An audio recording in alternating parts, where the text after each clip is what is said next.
देखो, सुसाइड कोई लास्ट वो ऑप्शन नहीं है। 2014 से अभी 2022 चल रहा है, तो नहीं तो 17 से 1800 लोगों की बॉडी हमने निकाल चुके हैं। लोग अलग अलग कारणों से सुसाइड करते हैं, जैसे किसी का कर्जा बढ़ गया है। सबसे ज़्यादा परसेंटेज रही है लवर्स भी के बच्चों को फ्रस्ट्रेशन बहुत ज़्यादा है। उनको रुकना नहीं है, जो करना है फट से, क्योंकि उनको माँ बाप ने बस पापा मोबाइल चाहिए दे दिया, पापा ये चाहिए दे दिया, बाइक चाहिए दे दी, बस वही है।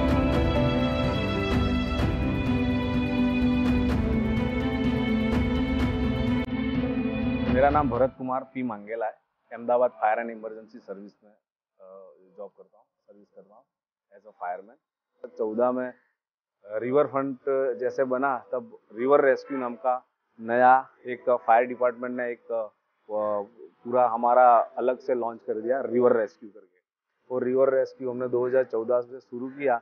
हम जैसे ही रिवर रेस्क्यू में ज्वाइन हुए, वैसे ही सब देखने मिला कि अलग अलग लोग अलग अलग प्रकार से, अलग अलग कारणों से पानी में गिरना शुरू हो गए।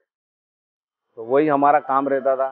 सपोज कि कोई डूब जाता है, तो उसको पानी में के अंदर अगर डूब गया है, हमारे जाने से पहले डूब गया है या तैर रहा है, तो उनको तो हम बचा लेते थे। मगर जो डूब गया है, उसके लिए हमें जो परफेक्ट लोकेशन देना पड़ता था, जैसे कि ये ब्रिज है, तो ब्रिज के ऊपर लॉकेट होता था कि भाई ब्रिज तो कितना बड़ा, और उससे लंबा तो ये जो लेंथ है, जैसे 300 मीटर की जो लेंथ है यहाँ से वहां तक, तो उनको दिखा, यानी कि प्रत्यक्षदर्शी पे जो देखने वाला था, उसके हिसाब से हम काम करते हैं। ठीक है, वही बताएगा कहाँ पे डूबा हुआ है। इतनी बड़ी नदी में हम कहाँ पे इसको ढूंढेंगे। तो हमारा तो मेन है कि हमारा जो मेन जो है देखने वाला, उस पर हम डिपेंडेबल है। कोई भी जगह पे काम करने जाते हैं, और पानी के अंदर कैसा है कि पानी का बहाव देखना पड़ता है, हवा कौन सी तरफ है वो देखना पड़ता है, वो हिसाब से रेस्क्यू होता है।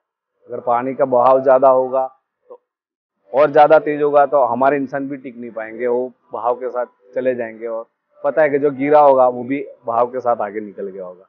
और हम यहाँ पे गश्त लगाते रहते हैं, या बाइक से या चलते या साइकिल से या बोट से गश्त लगाते रहते। अगर हमको कोई ऐसा कुछ दिख जाता है, यहाँ पे कोई भी टेंशन में बैठा हुआ है या रो रहा है, तो फिर हमको समझाने की कोशिश करते हैं कि भाई देखो, सुसाइड कोई लास्ट वो ऑप्शन नहीं है।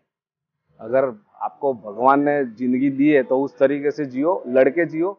मर के क्यों, मरने से कोई प्रॉब्लम सॉल्व नहीं होती किसी के ऊपर से आप प्रॉब्लम को बढ़ा रहे हो। तो हम उसको बहुत लोगों का काउंसलिंग किया, जब क्योंकि हमारा क्या है, अभी जिसको बचा लिया उसको फिर हमको एम्बुलेंस को बुला लेते, या फिर पुलिस को बुला लेते, उनको फिर हम हैंड ओवर कर देते। एम्बुलेंस में भेज दिया तो सीधा हॉस्पिटल जाएगा, हॉस्पिटल वाले भी हैंड ओवर। अनकॉन्शियस है तो हम भेज देते, कॉन्शियस है अगर वो बोल पाता है ठीक तरह से, तो उसको हम समझाने की पूरी कोशिश करते हैं। यानी कि सब अलग अलग रीजन है। अब 2014 से अभी 2022 चल रहा है, तो नहीं तो 17 से 1800 लोगों की बॉडी हमने निकाल चुकी है। 400 के आजू बाजू हमने आसपास लोगों को बचा लिया गया है। उसके अलावा हम बाहर भी जाते हैं रेस्क्यू के लिए। सबके कहीं फ्लड आ गया कहीं पे गुजरात में या गुजरात के बाहर, तो हमें Ahmedabad fire and service emergency service और ऑल गुजरात सर्विसेज है इमरजेंसी, वो लोग भी हेल्प करते हैं, वो लोग भी जाते हैं फ्लड के दौरान। अभी चौमासा वो चल रहा है, तो उनमें भी हम देखो अभी अभी अलर्ट पे ही है, कहीं पानी आ गया कि कोई गिर गया, तो हम यहाँ पे बैठे हुए होते हैं। जैसे ही कंट्रोल से मैसेज आता है या पब्लिक से, हमने नंबर भी सिक्योरिटी गार्ड को दिया हुआ है यहाँ पे, जिससे कि वो हमारे कांटेक्ट में रहे, कि हम उनके कांटेक्ट में रहे, कि कुछ भी होता है। अब कुत्ता भी गिर जाता है तो वो लोग हमें फोन कर देते कि भरत भाई कुत्ता गिर गया, तो हम कंट्रोल को बोल देते कि हम यहाँ क्योंकि बोट का जाने का और आने का वो सब कंट्रोल के साथ अटैच रहना पड़ता है, क्योंकि वो हमारा मेन रूम है। वो हमारे 2004 में जब डिजास्टर मैनेजमेंट हमको बोट दी गई, गुजरात स्टेट डिजास्टर मैनेजमेंट में, तो हमारी बोट की ट्रेनिंग तो उस टाइम पे 2004-2005 में शुरू हो गई थी। फिर जरूरत पड़ी 2004, उसके बाद हमने बहुत फ्लड में हम कर्नाटका गए, फिर हम बिहार गए जब कोसी नदी टूटी थी। उसके बाद 2013 में जब भरूच में आया फ्लड, वहां पे भी हम गए। लोग अलग अलग कारणों से सुसाइड करते हैं, जैसे किसी का कर्जा बढ़ गया है। सबसे ज्यादा परसेंटेज रही है लवर्स, और वो कम एज वाला है। और जो टीनेजर होते हैं ना, वो सबसे ज्यादा, जो 25 साल के 20 साल के अंदर के लोग हैं, जो लड़के हैं लड़कियां हैं, वो ज्यादा करते हैं। अभी कपल्स में भी कभी लड़का लड़की बांध के कूद जाते हैं। यानी कि वो क्या बोलते हैं कि अभी के बच्चों को फ्रस्ट्रेशन बहुत बहुत ज्यादा है, उनको रुकना नहीं है, जो करना है फट से, क्योंकि उनको माँ बाप ने बस पापा मोबाइल चाहिए दे दिया, पापा ये चाहिए दे दिया, बाइक चाहिए दे दी, बस वही है। कुछ पढ़ाई की बाबत में बच्चे को घर से कुछ बोल दिया होगा माँ बाप ने। अब था बच्चा एसएससी 9वीं या 10वीं में था शायद, और हम ये ब्रिज है जो मेरे आप ले रहे ब्रिज जो मेरे पीछे है, गांधी ब्रिज, तो हम थे वहां से, यानी कि यहाँ क्या वहां से मिनिमम 1 किलोमीटर का सफर है।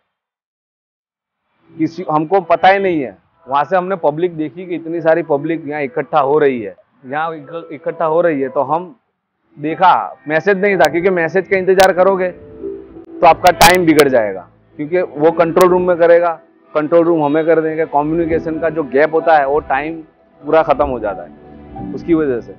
तो हम जैसे गए, बस हम इतने दूर थे और सामने था ज्यादा से ज्यादा होगा 50-60 फुट, और अंदर उतर गया। वो 14 साल का ही लड़का था। फिर हमने बहुत ढूंढने की कोशिश की, मगर हवा इतनी थी कि हम खुद उसका लोकेशन भूल गए। जैसे वैसे करके उसको फिर निकाला, अस्पताल भेजा, फिर बोला गया कि वो डेथ हो गया। और देखो कोइंसिडेंस के वो मेरा फ्रेंड का लड़का था, और मुझे भी नहीं पता था कि वो डूब रहा है। मेरा फ्रेंड का लड़का था और वो अकेला ही था, एक ही लड़का था उसका, और वो एक्सपायर हो गया। ऐसा होता है कि आप करना कुछ ऐसे नहीं है कि हम हमारे पहचान वालों की भी बॉडी यहाँ से हमने निकाली, जो बॉडी 1-2 दिन बाद तो पूरी फूल जाती है, मुंह फूल जाता है, पहचान में नहीं आती, उनको भी हमने देखा है कि ये पहचान वाला है, क्योंकि बहुत टाइम से आप रहते हो तो पहचान जाते हो। तो हमको पहचान वालों की भी हमने बॉडी निकाली, तब दुख होता है कि ये क्या हो रहा है।